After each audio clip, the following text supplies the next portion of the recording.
Thanks.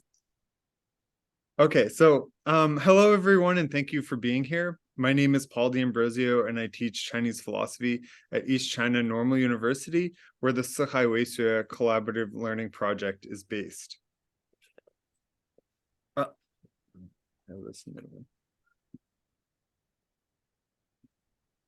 Sorry, I put my notes in the wrong order here.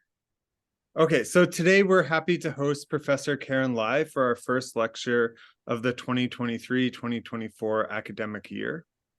We have a very nice lineup of scholars from different places to discuss Professor Lai's topic. We have Professor Tang Siufu from the University of Hong Kong, Professor Franklin Perkins from the University of Hawaii, and Professor Linda Liu Tin from Wuhan University. We also have Yuhan Liang, who is studying or finishing her PhD, right? That's what you said, just defending soon at the University of Connecticut, here to chair our event. I want to thank everyone who is speaking and everyone in the audience for making this possible. The topic of Professor Lai's lecture is Encountering the Other, the Heart of Mengzi's Moral Philosophy, and the structure for our event will be as follows. Professor Lai will give her talk, then we'll have comments from each of the three commentators, and then the floor will be open for questions from the audience. We'll stop promptly in just under 90 minutes, so 10:30 China time. Before getting started and handing things over to Yuhan Liang, I want to just say a few words about the Siufu Collaborative Learning Academic Forum.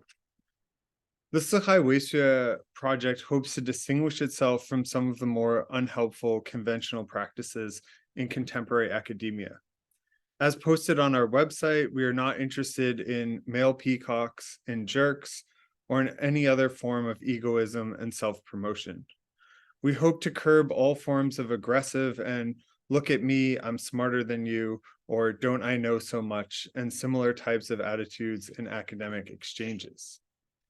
Siufu hopes to accomplish this shift in academic orientation during exchanges by encouraging productive communication, humble discussions, real questions, responses that are open, and cooperative learning together. As many of us know all too well, miscommunication and missed communication can have disastrous results, from ordering the wrong food to starting wars. So let's all not be jerks and try to learn together. Before I introduce our chair, I just want to say thanks again, Karyn, for agreeing to do this event. She told us beforehand that it's something that she's just working on. Maybe it's a little bit rough around the edges. And I think this is really perfect, and that if anyone's interacted with Karyn, I think they know that she really embodies the spirit of what we're trying to do here very well, right? She's such a nice person and such a great person to have conversations with. So really thanks a lot for being already at a second event in just a few months' time. So our chair for the event today is Yuhan Liang. She's a graduate student at the University of Connecticut in the philosophy department. Her research interests focus on Chinese philosophy, Confucian virtue ethics, and virtue epistemology. Her dissertation looks at investigating the importance of early Confucian exemplars and reconciling the tensions between diverse ethical lives and universal constraints fixed by common values.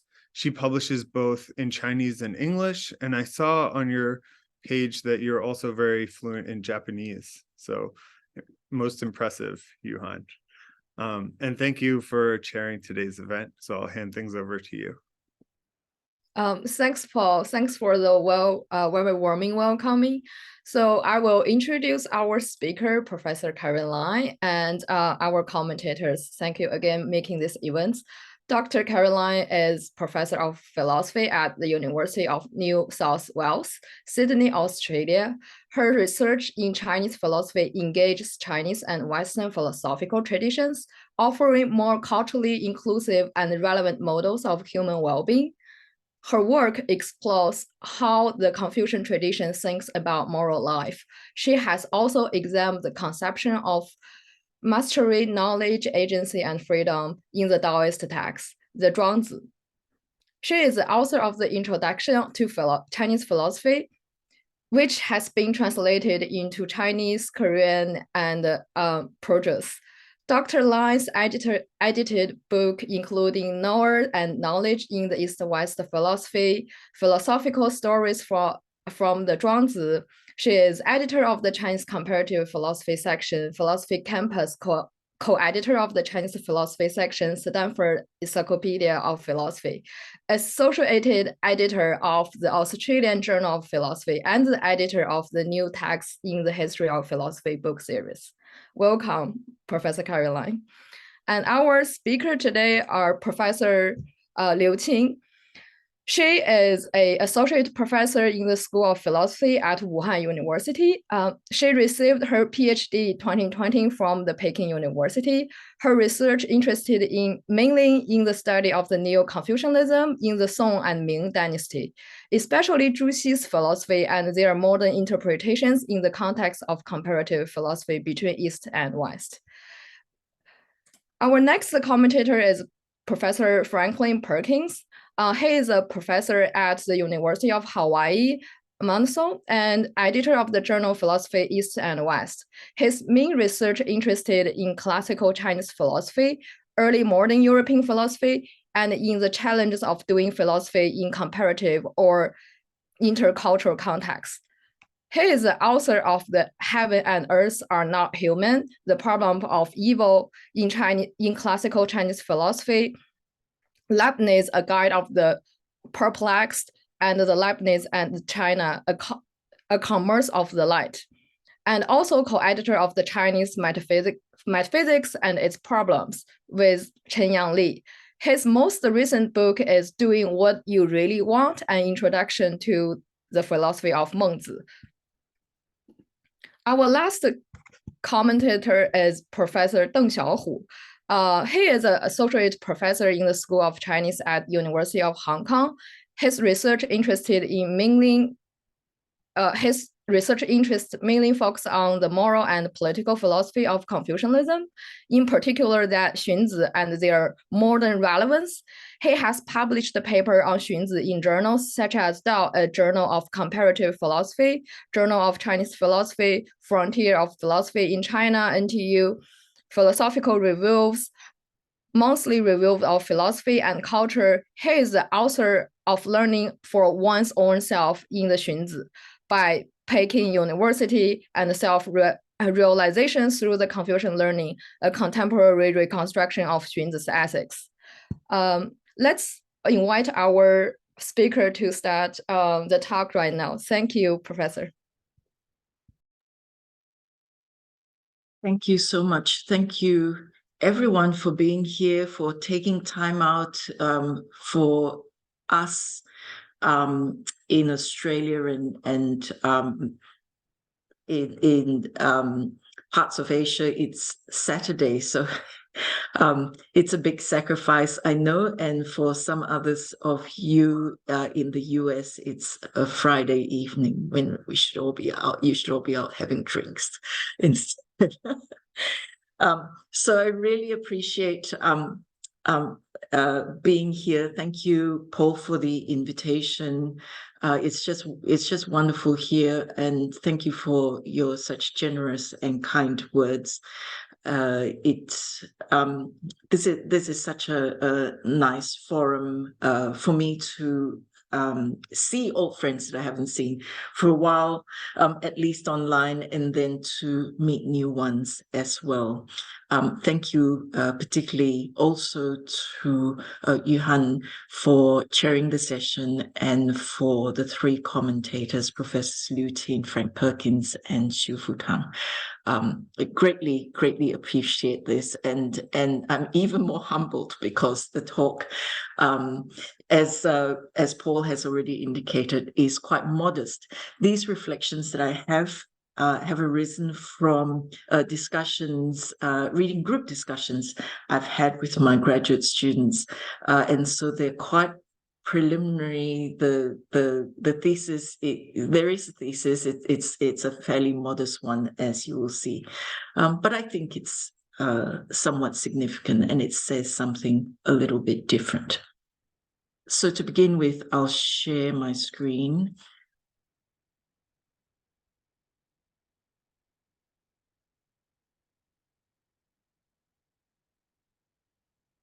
I hope this is coming across fine. Yes. So I'll talk about encountering the other, the heart of Mengzi's moral philosophy. And it's a play, of course, on Mengzi's idea of Xin, the heart mind. When we speak about encountering the other, there are a couple of passages in the Mengzi that focus on a person's encounter, in particular with the other's suffering or pain about to befall them. These are famously King Xuan's encounter with the ox being taken to be sacrificed. That's in 1A7. And secondly, the child about to fall in a well. That's 2A6. In my talk, I believe these passages are among the most powerful illustrations of Mengzi's moral heart of mind. I consider the place of such encounters in the Mengzi's view of moral life. There may be other encounters.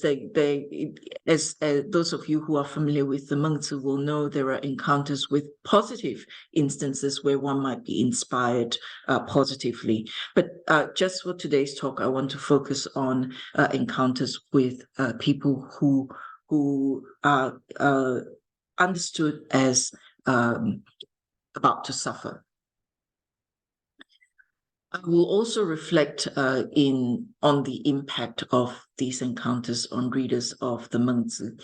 Here are the three sections. First of all, I'll talk about the two passages encountering the other's distress, and I will basically cover sections of 1A7 and 2A6. Then I'll discuss the issue of moral life, and in this section focus in particular on King Xuan's moral life to see what Mengzi is trying to point out in the conversation and to get a deeper understanding of the issue of the encounter. And then finally, I'll step back to consider what the text means for us, its reader, because we're encountering these encounters secondhand, of course. So let's start with the first section. And here I have an excerpt from Mengzi 1A7. While the king was seated in the upper part of the hall, someone led an ox past the hall below in the courtyard. On seeing this, the king asked where the ox was going and was told that it was being taken to serve as a blood sacrifice in the consecration of a bell. The king said, "Spare it. I cannot bear it trembling like one who, though blameless, is being led to the execution ground."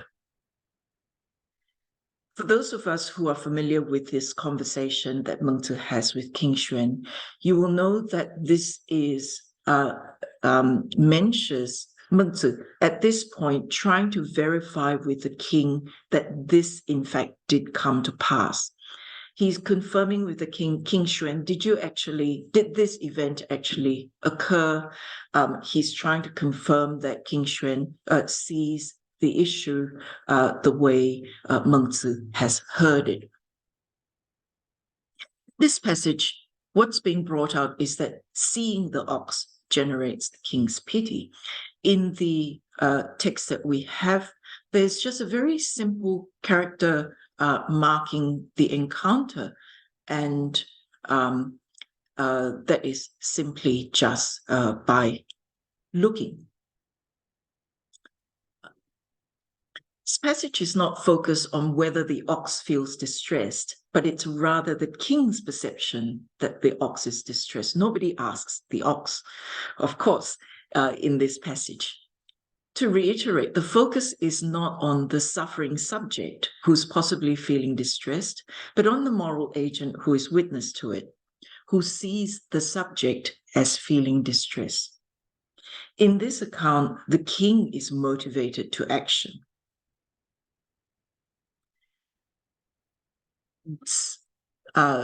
Excerpt is nested within this conversation in 1A7, which those of us familiar with the Mengzi will know.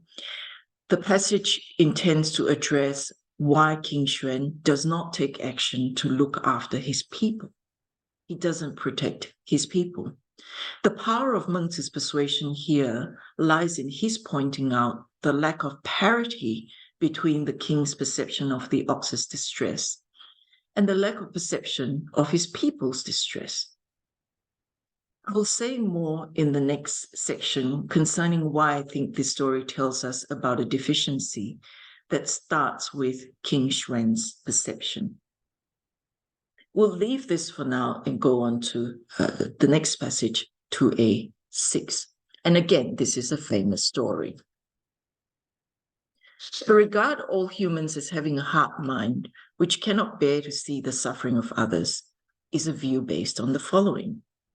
Nowadays, if a person catches sight of a child about to fall into a well, they will, without exception, experience a feeling of alarm and distress. They feel so, not to seek the favor of the child's parents, nor the praise of neighbors and friends, nor from their being disturbed by the child's cries.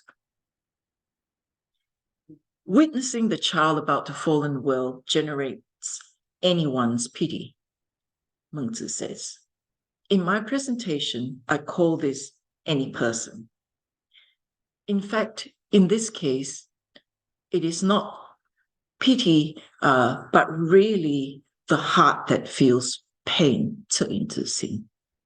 Again, this illustration is about the bystander's perception that the child will come to suffer. The passage goes on specifically to say that it is not for so-called external reasons, such as being answerable to the child's parents or how one comes across in the community. And this is often emphasized in scholarship, and rightly so. However, one important feature that's omitted in discussions is that even the child's cries are not the trigger for a person's feeling 不忍. One significant similarity in the two illustrations that we've looked at so far is they focus on the moral agent's perception of another's distress, or more accurately, of another's impending distress. This rests on a second significant similarity, and that is King Xuan and any person are there encountering the distress or perceived distress. There is one significant difference, though, and this is that while King Xuan is motivated to take action, there is no mention in 2A6. I know this is an excerpt, but you can comb through 2A6, and you will find there is no mention of motivation to action, none whatsoever. The story does not say that any person is motivated to rescue the child. And this is a mistake that many interpreters of the Mengzi have made. They commit Mengzi to more than what Mengzi says, and in doing so, contribute to the implausibility of this story. All that Mengzi says in this story is that any person will feel distressed if they were to witness another person about to come to harm. Mengzi in this story says nothing about motivation to action. If we insert action into the story, it would imply that Mengzi is saying that our encounter of another's distress leads us universally to act. And this, of course, is just circumstantially falsifiable, with many counterexamples we can think of. So to insert action into this passage greatly weakens what Mengzi is trying to establish with this example, particularly because the passage, unlike 1A7, claims that this issue is universally true for all. Both encounters move the respective moral agents. The key in both these passages is 不忍. In both these stories, 不忍 seems to arise without any other trigger apart from the witnessing of the other in distress. And that's just a plain character, 见, to see. In my view, evaluation of the persuasiveness of the Mengzi's views on the innateness of moral goodness rests partly on whether these encounters and others like it may be empirically verified. It is, after all, an inductive argument. I will return to the question of the persuasiveness of these stories at the end of my talk. Now, having looked at these two passages, we turn to the matter of 1A7 concerning what it is that's deficient in King Xuan's approach to the people. I frame this in light of details about King Xuan's moral life, hoping to bring out some features of moral persuasion in the Mengzi. Question of why King Xuan has so far failed to look after his people would most likely be due to a complex of reasons. It would be simplistic to diagnose this issue by pointing out simply that there is one basic failing. But what I'm trying to show is here is an element, there is one ingredient that is missing in King Xuan's rule. And I don't know that scholarship has really articulated clearly this particular ingredient. And that leaves King Xuan quite short of being a true king. I suggest that it has to do with his encounters or lack thereof with his people.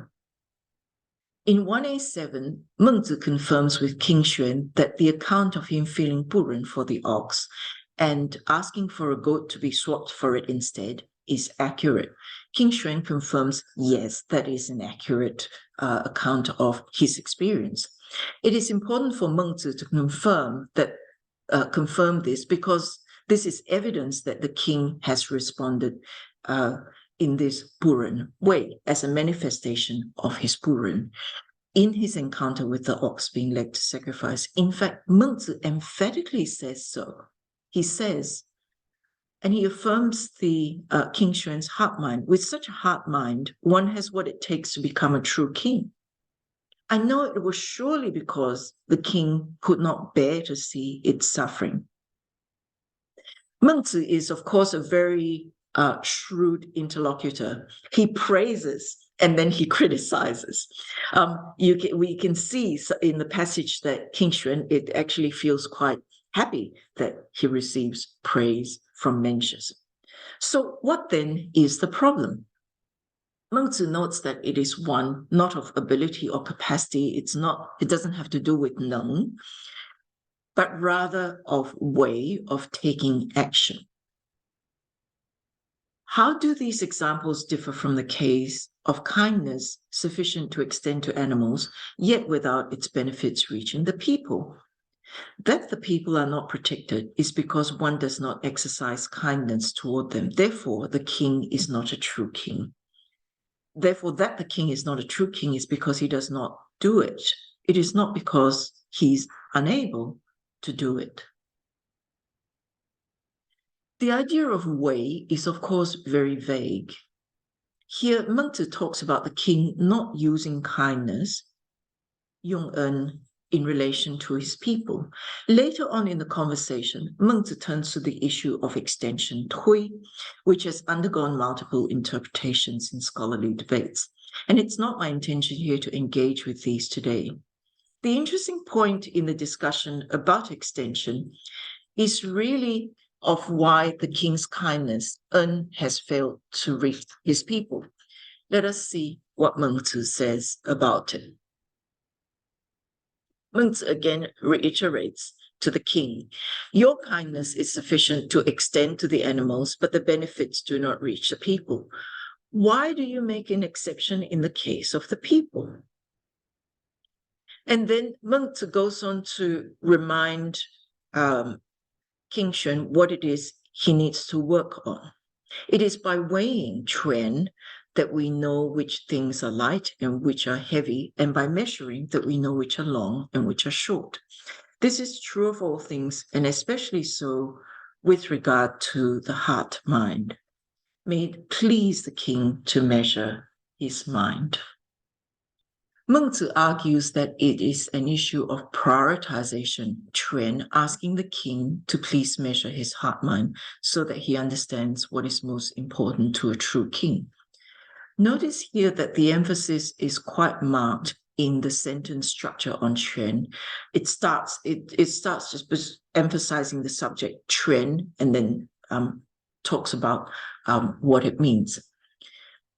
And in fact, the conversation that follows places King Xuan in very poor light after basically saying that King Xuan doesn't know how to prioritize. Again, for those of us who are familiar with the passage, King Xuan is preoccupied with conquests. It's clear that prioritization Quan is a very important part of moral life. For the Confucians, Quan is a key idea too in the Xunzi. We see it throughout the Mengzi, including in 6A12, which also contains a famous illustration. In 6A12, there is a diagnosis about how people's lives are wayward, and they focus on the conversation there focuses on the inaptness of the people's prioritization, and the imagery is drawn about how people are preoccupied with an injured finger, but not with the deficiencies of the heart mind. Again, they're not weighing properly what their moral priorities should be. Though prioritization is one matter, it still needs to be put in practice. How is prioritization animated? How does it come alive? Prioritization is not simply a decision we make theoretically detached from our moral lives.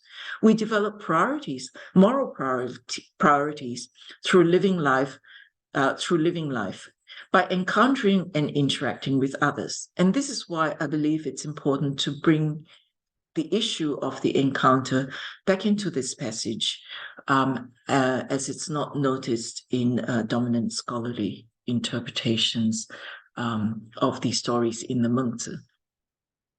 Some of you may be thinking, well, if there's prioritization and if there's encounter, which comes first, the prioritization or the encounter?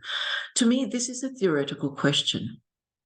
If we think about our moral lives phenomenologically, there should be an ongoing dynamic between the two. Given Puren that Mengzi seems to suggest is innate in people and it just is triggered, we need to feed our heart minds, as it were, with real life encounters. Now, I would like to turn to an earlier part of the conversation between King Xuan and Mengzi about the kitchen. This part of the conversation has frequently puzzled readers, and I believe is far too often left out of analyses of 1A7. The relevant conversation begins with, here again, Mengzi praising King Xuan that humaneness is at work. This, after all, the swapping of the goat for the ox, this was, after all, the working of humaneness, a matter of seeing the ox, but not the sheep. And here the character Jian plays a major role. And then Mengzi goes on to say, this is the way of the noble person in regard to animals. If he sees them alive, then he cannot bear to see them die. And if he hears their cries, then he cannot bear to eat their flesh. And so the noble person stays far away from the kitchen. I suggest there is a simple reading for this part of the conversation, and this follows my account that we need to understand the issue of how a person experiences another's distress. The Jinzi should not go into the kitchen because he will not be able to bear the distress of the animals being killed for his table. Moreover, in King Xuan's case, he does not need any more triggers to protect animals. If his pity for the ox is anything to go by, it's likely that if he were to go into his kitchen, he would ask for those animals to be spared. This is King Xuan's moral life. Mengzi is helping him diagnose what he needs to be fixed in order that he be a true king and exercise this heart mind in relation to his people. If the king enters the kitchen frequently, he might become vegetarian. And he might take up a vegetarian course. This might be well and good, perhaps, from where we sit. However, more than the issue of the king's diet is that of how he should occupy his moral attention. If he concentrates on his encounters with animals' distress, he's focusing on the wrong object at this time. Hypothetically, if the king were to promote a course for vegetarianism, that would hardly be a moral problem, provided his people are not suffering, or if they're enjoying many aspects of a good life. But they are suffering. Their material well-being is poor, and their moral life is deficient. King Xuan should be looking on his people, and therefore the kitchen is the wrong place for him. Mengzi emphasizes in closing this comment, and so the noble person stays far away from the kitchen. The king seeks instruction, and Mengzi paints for him an undesirable picture of the lives of the people. This passage follows on where Mengzi tells how terrible the situation is for the king's people. And here, because Mengzi, precisely, I believe, because the suggestion is that King Xuan hasn't really encountered his people's suffering.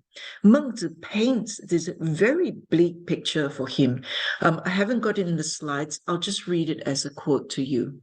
Mengzi says, "At present, the regulation of the people's livelihood is such that above, they do not have enough to serve their parents, and below, they do not have enough to support wives and children."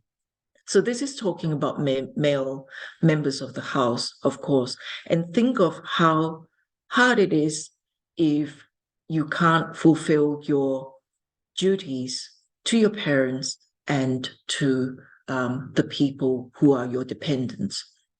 Even in years of prosperity, their lives are bitter, while in years of lack, they are unable to escape starvation. Under these circumstances, they only try to save themselves from death, fearful that they will not succeed. How could they spare the time for the practice of ritual and rightness? This is just a side note with this issue that Mengzi paints, this scenario that Mengzi paints for King Xuan. I think Mengzi is absolutely right that by tying our moral well-being with our material circumstances. If you can't even feed yourself, if day to day you wonder about death, how could you even think about being moral? That's a side issue, but I think Mengzi has got it absolutely right that we live moral lives in consideration of the other practicalities. Mengzi also says to King Xuan what the people need. They need clothing, food, livelihood, a place to live, and have their interactions guided by propriety. And incidentally, a very similar bleak picture of the people's suffering is presented in 1A3 in Mengzi's conversation with King Hui of Liang. This picture of his people's suffering should be what King Xuan encounters. However, given that he has not done so, I take it that the passage suggests that he has not done so. That's why Mengzi needs to describe it to him in words. And Mengzi is leading a horse to water, so to speak. The king should be out there with his people, encountering his people's suffering. That is his proper place, not the kitchen. Mengzi has flattered the king, telling him that Buren springs from benevolence. Indeed, as we saw earlier, Mengzi tells the king that he has what is sufficient to become a true king. He now needs to live his moral life appropriately, thinking about his encounters with his people. Now to the final section. What does this mean for us as readers of the Mengzi? These stories and many others in the Mengzi are written for readers. They are written, of course, as if they're records of actual conversations. Let's take that in the first instance at face value. Mengzi's conversation with King Xuan is supposedly meant to persuade King Xuan to consider various measures he can take to improve his moral life. This is what we have looked at so far. But what do these stories do for us, the readers of the Mengzi? This question is particularly pertinent within my talk, as I've made claims about encounters with people potentially in distress. The people in the text who are observing a child about to fall into a well, and King Xuan, who is observing the ox led to sacrifice, are encountering the potential suffering of others. But as readers, we're not there with them. We're not there in the process of the encounter. Thus, it's important to ask what the text means for us and how we can make sense of it. In brief, what does the encounter mean for readers, as it is not an encounter in the first person?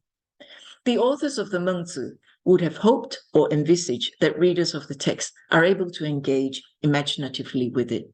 The arguments of Mengzi in the form of these stories are intended to persuade readers.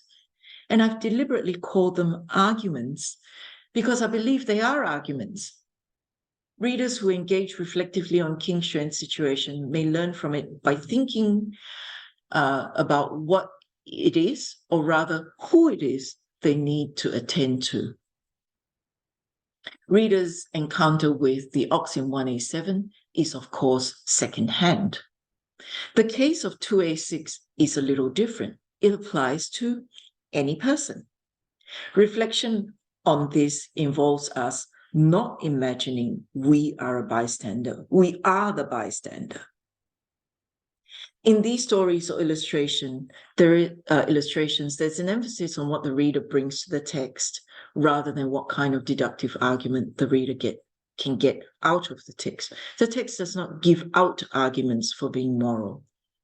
But if our moral development occurs as a result of reading and reflecting on it, it will be because we have encountered and engaged with the stories. In other words, the success of the Mengzi's persuasion is dependent on readers' heart minds being put to work. This would be just like the case for King Xuan, whose heart mind is moved by Mengzi's words. And here King Xuan speaks in this final passage I share. King Xuan says, "When I tried reflecting, going back and seeking my motive, I was unable to grasp my own heart mind. Yet when you spoke of it, my heart mind experienced a kind of stirring." Think about this as readers of the text, why this is included, and what it's meant to say to us. We are brought into the text, and it is being said to us in no uncertain terms, in my view, that the text hopes that our heart minds will experience a kind of stirring.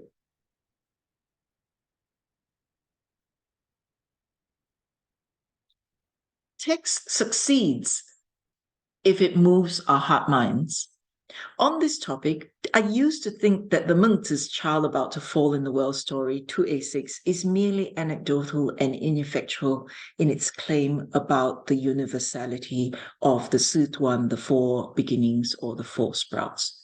I used to believe that that one case, that one example, does not demonstrate anything in and of itself. However, I now think that if we appreciate the place of the encounter in Mengzi's moral philosophy, it gives reason for us as readers to approach the text differently. How does this work? If we imagine ourselves as the bystander watching a child about to come to harm, would we feel burin? How many of us have answered yes? The yes answers serve as the empirical verification for Mengzi's 2A6. Our agreement is the strength of Mengzi's argument that the Situan are incipient and manifest in our encounter with another's distress. To propose a focus on the encounter does not deny all other aspects of Mengzi's morality we see in scholarly debates. I see the view I'm proposing today as yet another dimension of Mengzi's philosophy that compels us, more than 2,000 years after the text has been written, to keep studying the text. To close, this is my claim. Our encounter with another's distress in the text is one of the Mengzi's most powerful arguments for a heart mind that cannot bear to see the suffering of others.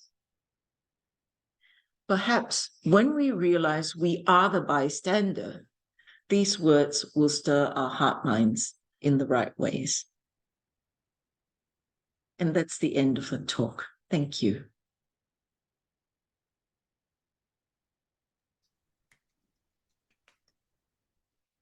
Thanks, Professor Karyn Lai gave this inspiring talk. We will move on to our commentators.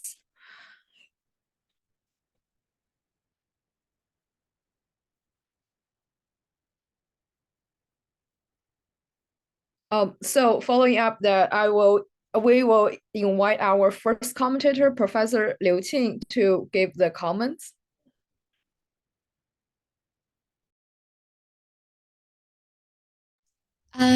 Sorry, but can you hear me? According to the schema, I think the first commentator would be Professor Tang. Because of sorry about that. Yeah. Sorry. All right, so keep up our agenda here. We will welcome Professor Tang to give the comments.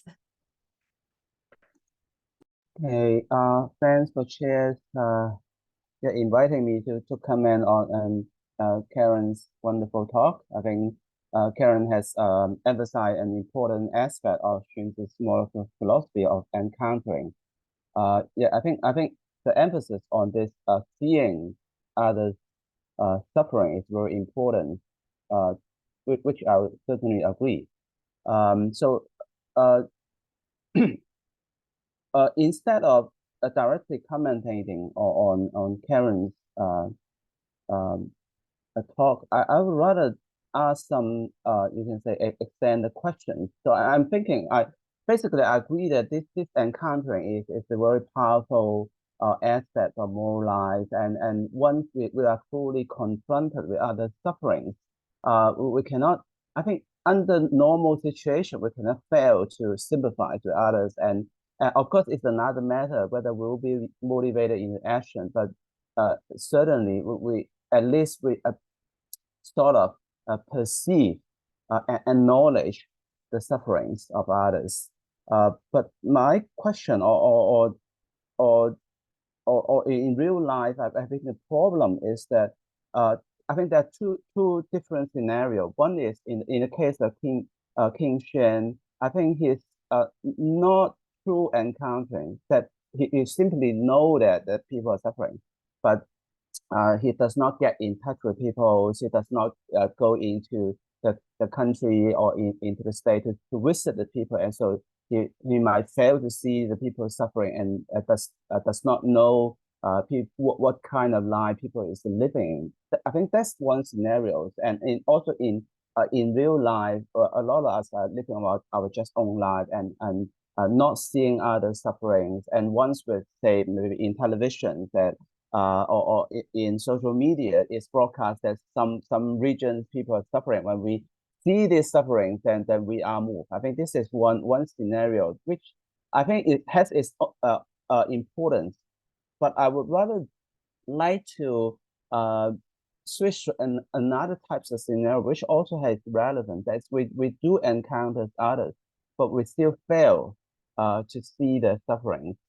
Maybe it's not true encountering in that sense, of course, but we do witness their behavior, and we did see them, we do get in touch with them, but we still fail to see their sufferings. There are lots of possible factors, but I'm thinking that of course there's some possible explanations about it.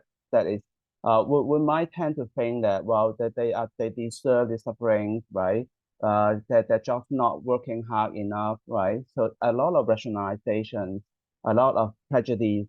So and when I'm also thinking about this kind of encountering, I'm also thinking about Xunzi's concept of being blinded by some one-sidedness of consideration. So so I would like to see whether Karyn has something to see of this second type of scenario, which seems to me quite important as well in today's world.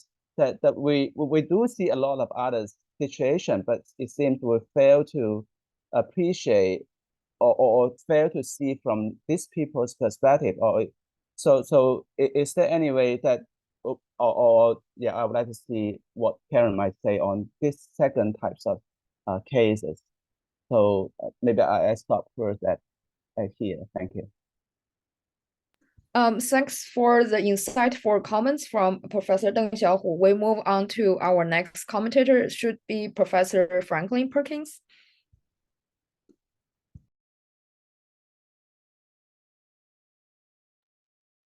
Thank you so much for that talk, Karyn. It was really, I think, an approach that gives a kind of sympathetic and realistic and genuine engagement with Mengzi. That is what I've been trying to do with myself as well. I fully agree with the main argument about the importance of the encounter, right? And I've thought of Mengzi as actually giving an argument against segregation in a way, right? I mean, against the way that we're isolated from the suffering of others and the situations in the world. And if he's right, it makes a kind of troubling comment about our lives today when we're so interconnected to things that are so far from what we actually encounter. I think that's all really interesting. I also really appreciate your point about the way the arguments are supposed to work, and that the evidence for it is meant to be our own encounter with the example and our own response to it. And I just completely agree with that. I think I would go maybe a bit further that direction. I've been more and more thinking of, you're trying to break out of thinking of Mengzi as a philosopher in our normal sense, and trying to think what he's trying to do is persuade us. And in a way, the universal claim might not actually be that important. I mean, what's important is that you respond to the encounter, and so when I have students who bring up, well, what about a psychopath? I'll say, yeah, okay, that would like undermine his claim, but it's really not relevant unless you're a psychopath. So if you're a psychopath and you think, yeah, I wouldn't mind seeing the child, that's a problem for Mengzi's argument, But if you're not, then he's speaking to you and it's your reaction, right? And the fact that maybe not everyone does it, and even the universal claim might be a bit rhetorical that way, in the way that we would say, if you start a conversation by saying, well, of course, everybody agrees with this, the person you're talking to is more likely to agree, so that the rhetorical aspect might be even maybe stronger than you were describing it. But that's maybe moving it even further from our idea of what philosophy is as presenting kind of arguments that apply equally to everyone, But so that's just a kind of side comment. I guess I have two questions that I'll raise, but one is really along the same lines that Siufu raised, which is what you think about the subjective aspect of the encounter. So the cases you're talking about, particularly the kitchen and the child, seem like there's no aspect of seeing it in a certain way, right? But with the king, it's hard to believe he's never seen an ox being taken to be slaughtered before. You know what I mean? Like, animals are being killed all over the place. So it seems like what happens there, it's not that he's there, but that he sees it in a certain way, right? And I think you're right that it's not really about the ox's suffering, but he almost sees the suffering, right? He doesn't just see the ox going to be killed, he sees its kind of panicked expression. And you emphasize that he uses Jen there, which really does just mean to see, and so I think all the examples you give, can be read pretty easily as really just the encounter and not so much emphasizing how we encounter, like the subjective aspect of perception or something like aspect perception, seeing it as something. But there's other passages that seem to go more that direction, and maybe that's where Si comes in, that element of attention. So I'm thinking of the story of the two kids who are learning to play Go, and the one is imagining shooting a goose or something. So there's an element of attention at least there. And I've been really struck recently by these two passages. So one is, I'll just read 4b29. Mengzi says, you thought of someone in the world drowning like he himself drowned them. Ji thought of someone in the world starving like he himself starved them. This is why they had such urgency. And there he just says, Si. So use Si Tiansha.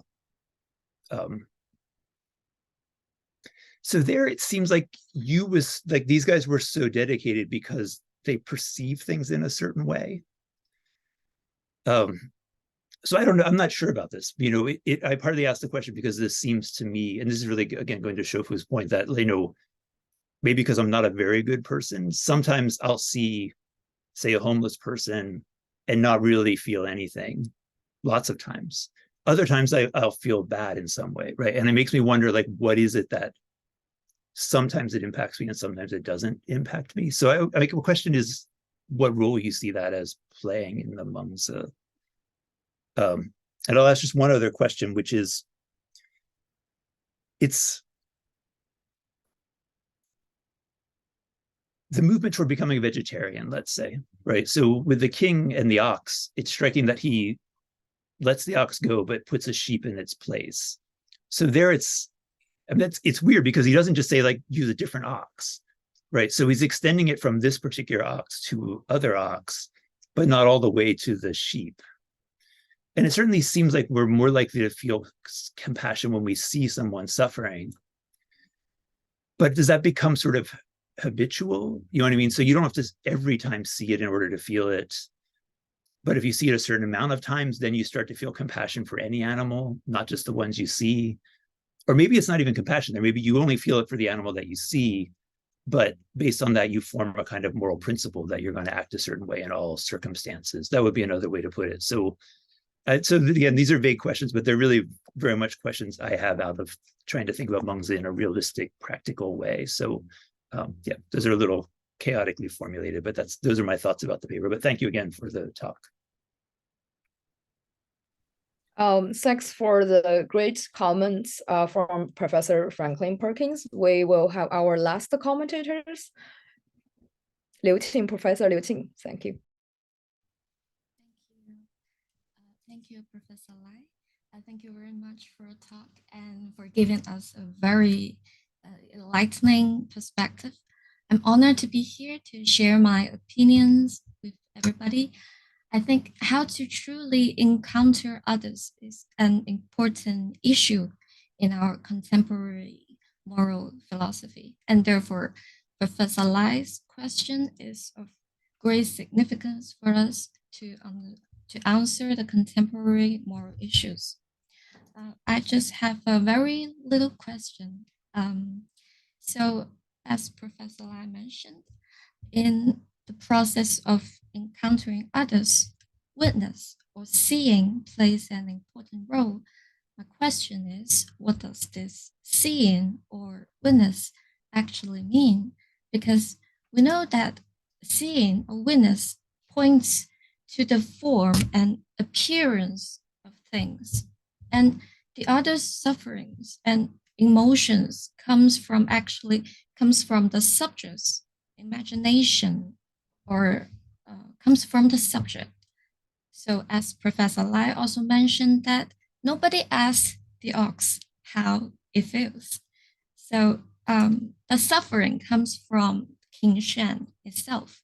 So in my opinion, seeing or witness is indeed a kind of encounter with a kind of immediacy. But I think there is still a disjunction in the middle of seeing or witness. Does the other person really have this kind of emotion that I imagine or I think he or she has? So seeing is indeed an encounter, but actually there is a disconnection between it. So does the other really have the emotion that I imagine? If this kind of witness or seeing does not evoke the subject's moral emotions, would the reason be that there is a break or disjunction in the process of witness? So that's my little question. Thank you, Professor Lai, again, and thank you for everyone. I'm very happy to be here and communicate with everybody. That's all. Thanks, Professor Liu Qing. Professor Karyn Lai, do you have response to our commentators? I do have some responses, but they are very difficult questions. So but I take it in the spirit of working things through. So thanks to the three commentators for your comments. So I'll start with the idea of 不忍人之心, and I feel if we are reading 2A6 carefully, we need to acknowledge that for Mengzi, this is what all human beings have. He doesn't want to make any exception. So yes, the psychopath is going to be an issue. But on the other hand, I sometimes reflect on the universality that I think is in 2A6.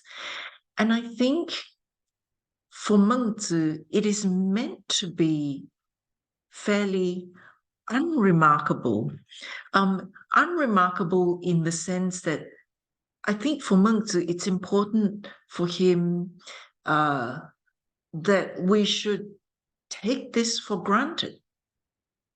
However you think of 不忍, whether as a disposition or a capacity, a disposition to feel or a capacity to feel, I sometimes respond to questions about the psychopath in this way, that it would be fairly unremarkable for someone to say, look, as human beings, we all have human DNA.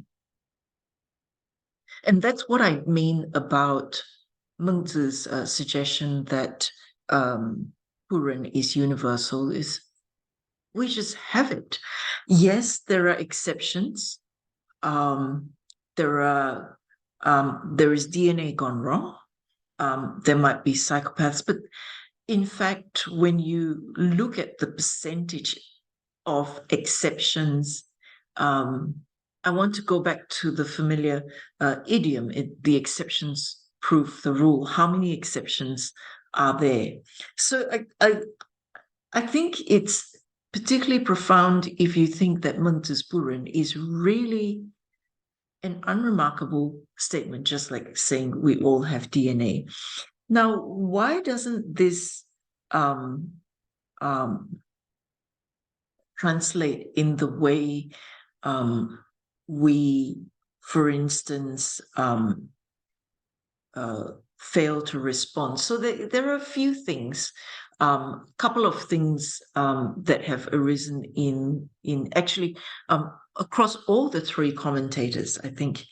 So if we're trying to diagnose various issues, there are cases where we, for instance, might personally encounter someone suffering and we don't feel anything.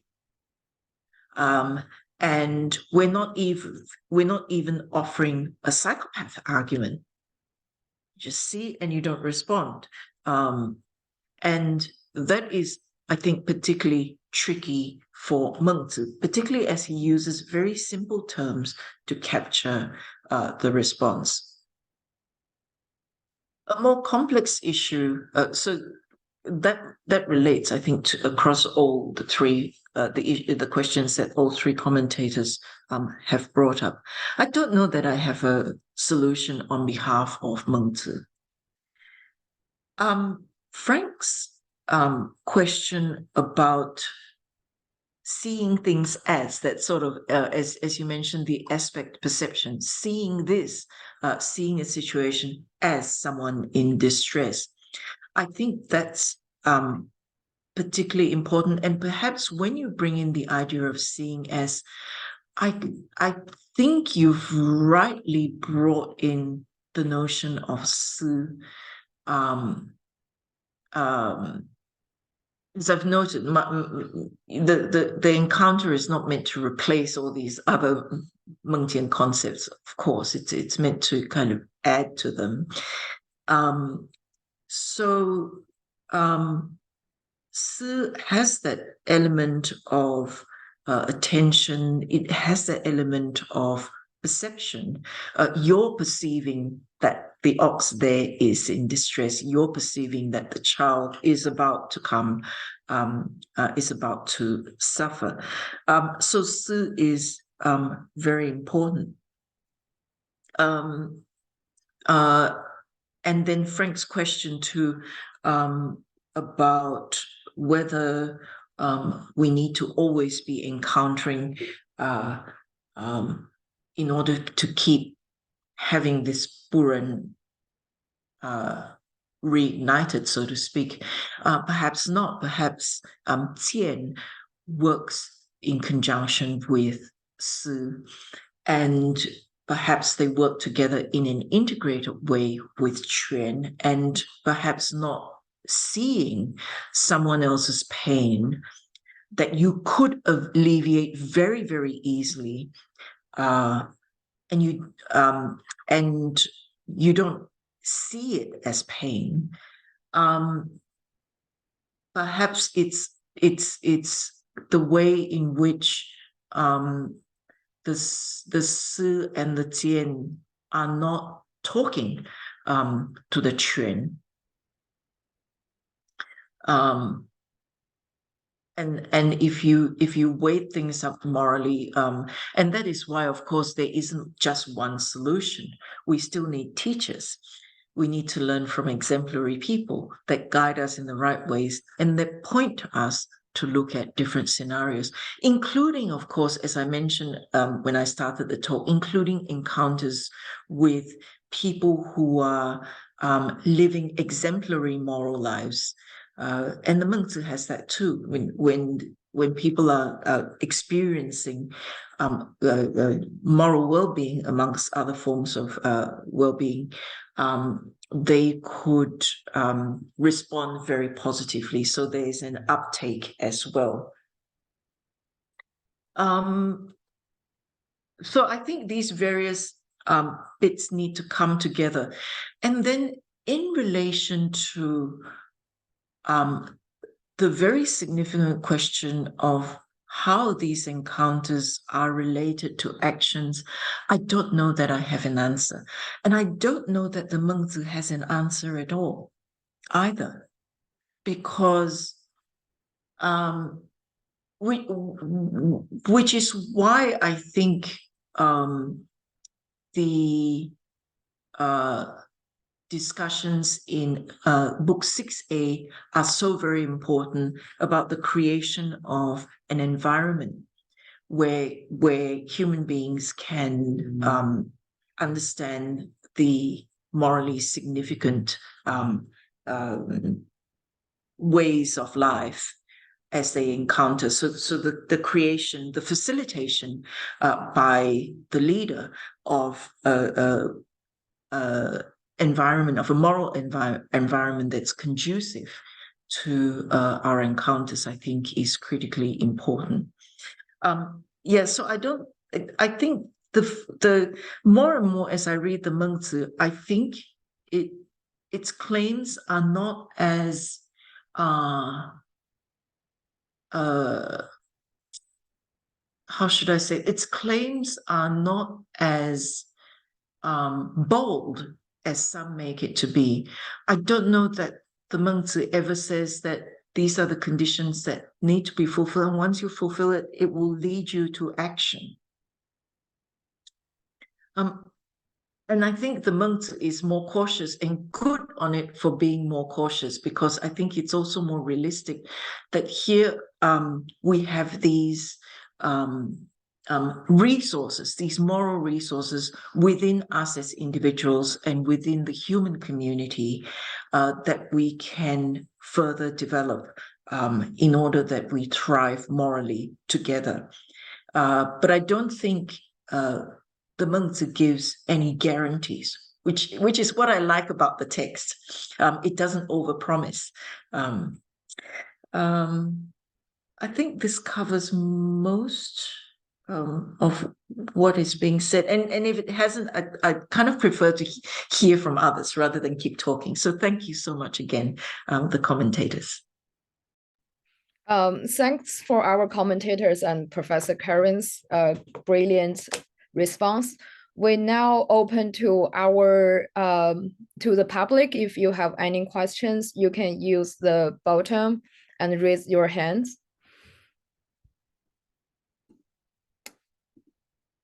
I myself, if nobody comes up first, I myself have a question to Professor Karyn Lai.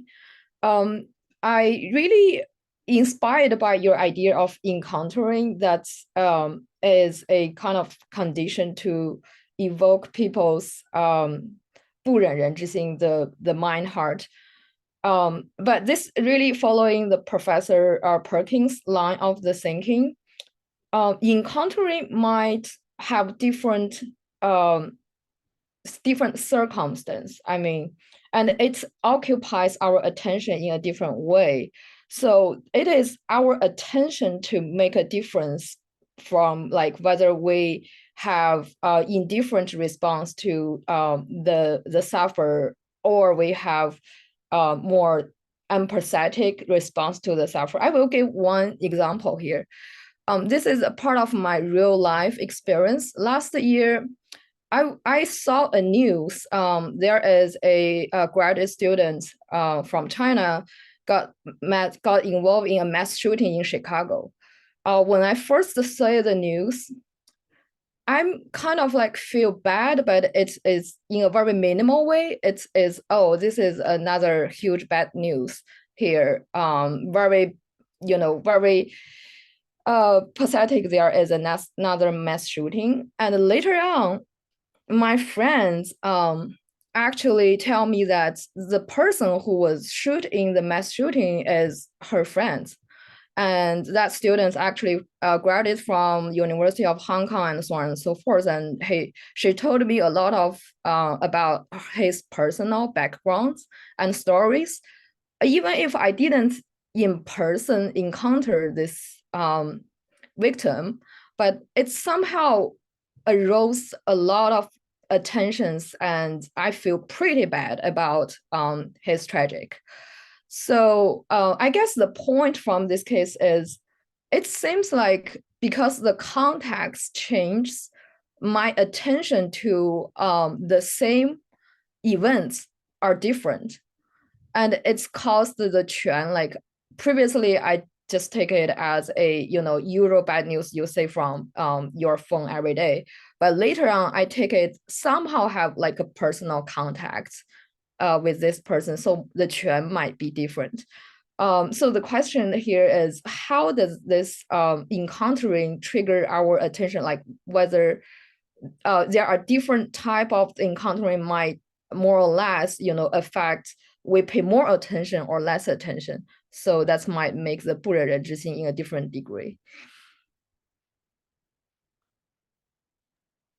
Thanks, Yuhan. That is such an interesting example. It's wonderful. And I think definitely yes. And I think some of us might have fairly similar experiences as well, in that once it is revealed, or once the details of the people who have suffered harm are filled out more, they become more and more an embodied person. They're not just a figure in the news item. And that's why I think it's very powerful when we watch news reports of calamities that have happened, and they're very significant events in Morocco and Libya just very recently. It's very it becomes personal. It becomes even more personal when someone is there saying, I lost my 4 children, or this was my mother, and this was my uncle. And the more you see being filled out, the more we start thinking, oh wow, then you start thinking maybe the Si begins, the reflectiveness, not that it was never there, but it becomes more and more prominent, and shapes your attention to the event. So, and this is exactly what I'm trying to say about the encounter, that the being there-ness of the whole process puts you're seeing it. The details are filled out, and in a way, you have become a sort of participant in terms of observing what's going on. Thank you, Professor. We have another question pop up. Justin Todd, please ask your question. Thanks for this wonderful presentation and the back and forth, the comments, the sort of further discussion has been great too. I don't have anything particularly profound to add, so I take some comfort in the disclaimer or the mission statement that Paul read at the beginning, and I'll just sort of add my 2 cents. Actually, there's so much to say about this discussion. I'm like Siufu, like Professor Tang. I've wondered what Xunzi might have to say in response, and I have also just want to kind of register my agreement with the general thrust of the reading that you had proposed, Karyn, and that Frank agreed with, and so on. That really, you're supposed to, as the reader, you're supposed to put your heart to work. That was a nice turn of phrase, I thought. That doesn't just resonate with me, but also with my understanding of how the later Confucians read Mengzi. And that's why the later Confucians sort of develop almost a kind of elaborate technical terminology to describe some of the phenomena that occur as you are extending kindness and putting your heart to work in various ways that are illustrated in 2A6, 1A7, 6A10. That's the one about the beggar refusing food and so on. Mm-hmm. Yeah, so as for this question about whether we should always be encountering the other, for what it's worth, I think, you know, most of us philosophers, we have our pet moral psychologists that we like to read. Mine is this guy named Martin Hoffman, who writes a lot on empathy.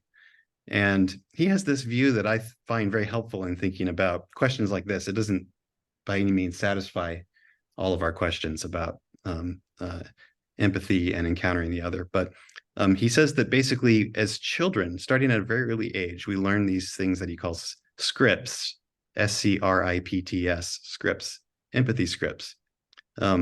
And the way it works is basically you're prompted, usually by your parents, to sort of ask, how would I feel if I were in that situation?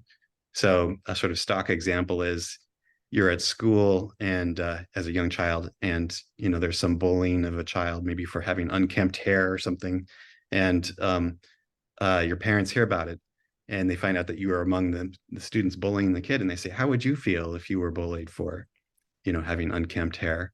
And then once you learn that script, it's actually, according to Martin Hoffman, it's not that hard to learn a script, especially if your parents get you early. So once you've done so, you no longer have to engage in occurrent imaginative exercises like imagining how I would feel if I were picked on in that way, in a kind of public way. You can just sort of tap the script and respond empathically, which is to say your responses, your emotional responses will be apt or in some sense mirror or simulate the subjects in the appropriate way without actually engaging in this sort of occurrent perspective taking exercise, according to Martin Hoffman.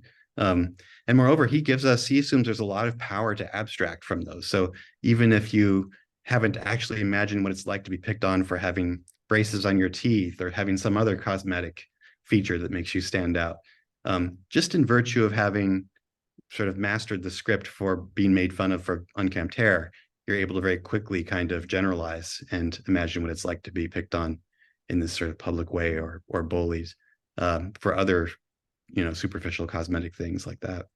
So anyway, this issue comes up sometimes in context of Dai-Gen, and I feel like no day is complete without me mentioning him.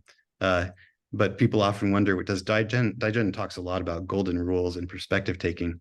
And there's this temptation to read him as saying, in the spirit of Mengzi or something, a kind of extreme version of Mengzi, that you must always implement or practice or stop to consider the golden rule before you act.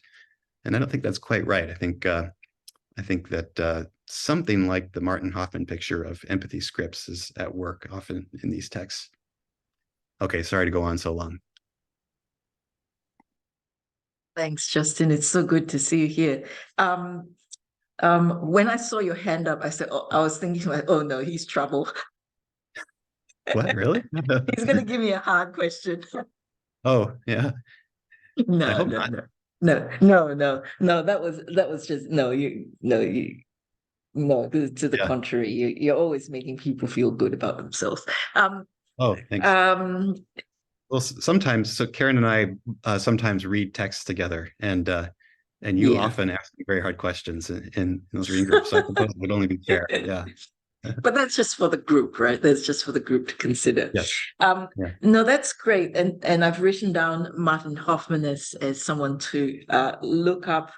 I really like this idea of being given these scripts. They become our moral habits, don't they? So we just kind of, they just kick in without us having to think about it. And we just see things that way. So in part, it addresses what Frank is trying to say. How do you see someone as being in pain, and how do you exercise the imagination? Because that is really an imagination. That is really imagination at work. How would I feel if I was the person who's being ridiculed? I think the difficulty for us in our moral lives typically is that we encounter these ideas later in life when we read Mengzi and Daizhen, and these habits are great to have, right? How many of us are so fortunate to have parents that encourage us to think these ways, parents or teachers, the influential forces through our lives as in our formative years. I would be very lucky. And this makes me think about habituation in Aristotle as well. Mm-hmm. We'd be really fortunate to have people push us along in the right ways. Maybe far too often, kids are just having do's and don'ts being barked at them, and that's quite sad. If kids from very early on could be taught to think morally, encouraged to think morally, and when you encourage someone to think morally, you're also encouraging them to think critically too, which I think is great. So it's great that the texts have these views about. I think they're right about how our moral habits are extremely important in terms of what we see or fail to see, things that we fail to see that we should see. Hopefully, if they come later, hopefully they come later in life. I guess all is not lost, but it'd be better if we started from young, just thinking like that and taking these behaviors as part of the way we navigate the world. Thanks, Justin. Great, thanks, Karyn. We have a question from Professor Perkins. If other people have questions, I don't want to take up too much time, but it just struck me from Yuhan's comment and also Justin's comment, and this was peripheral to Justin's comment, but I've always wondered what's the significance of Mengzi picking a child and an ox, because neither are conducive to things either of them said. So we feel more compassion, of course, when we know someone's life story, partly because we're imagining getting into it. Or we usually think of it as coming, what would I feel like in that circumstance? But I can't really think, what would I feel like if I were an ox going to be slaughtered? Mengzi does, the king personifies it a bit, so you could say maybe that. But I can't really imagine, it's not based on imagining what it's like to be a child about to fall into a well. What do you make of that, that choice of a child and an ox, where we can't really take that empathetic kind of perspective very well? Why? This is just a question I've had about Mengzi in general, but do you have any thoughts on why he picks those two examples?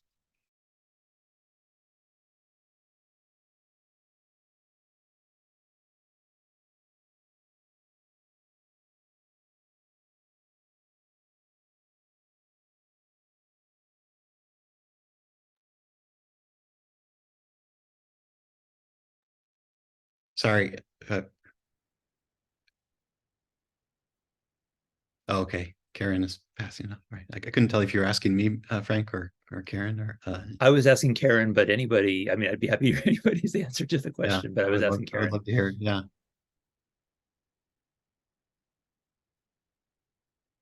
I mean, so that's a really good question, I think. I'm just going to think aloud until someone comes up with a better answer. So one thing that's striking about, I mean, so it says, I forget if it's, I think it's 无罪, right?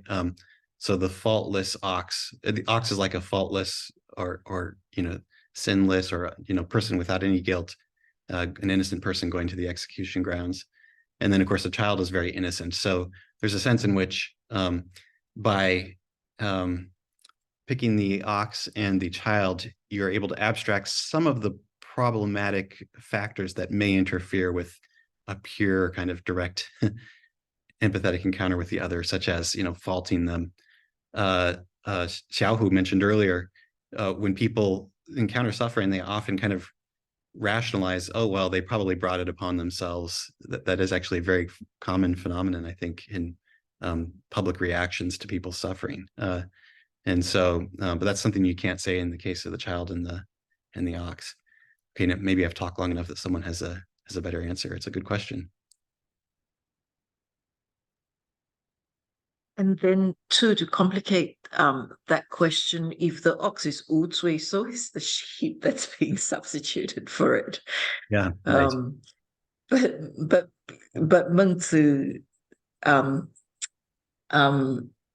Mengzi specifically points out that you have seen the ox, but you have seen the ox, but you haven't seen the goat that's being substituted for it. So that's quite interesting. Maybe it's just to maybe the 无罪-ness of the choices is precisely to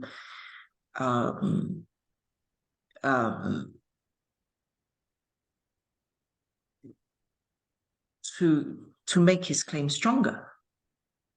Of course, so that people can't say that, oh, well, the child deserves it. It's a naughty child. So the innocence of the two figures, the ox and the child. It's also, I think 1A7 is also very interesting because it uses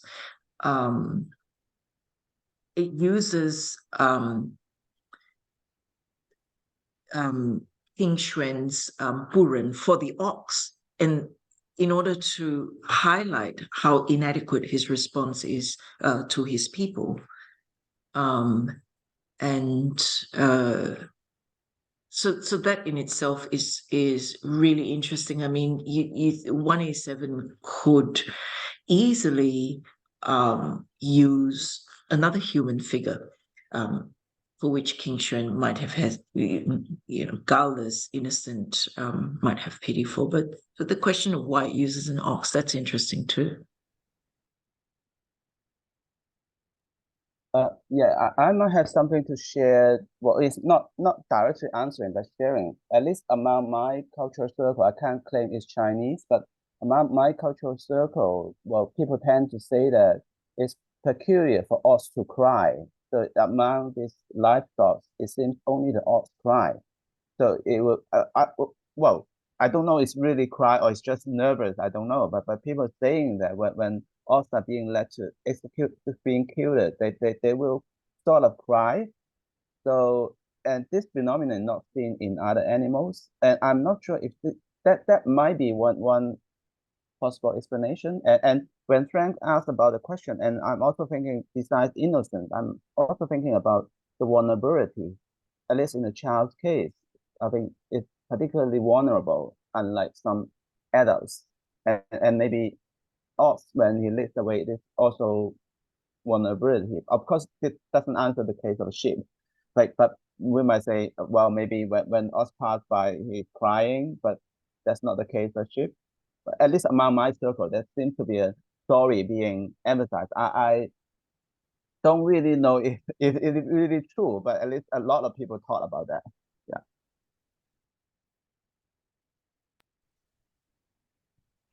Thanks for sharing, Professor Deng Xiaohu. Do we have any other questions pops up? If not, I would thanks for everyone making this talk, and thanks for our speakers and commentators again. And it's time really close to the 10:30 a.m. in the Beijing time. And I would happy to say that we had a great meeting. I pretty much enjoyed your talk. Thank you all. Yeah, thank you, everybody.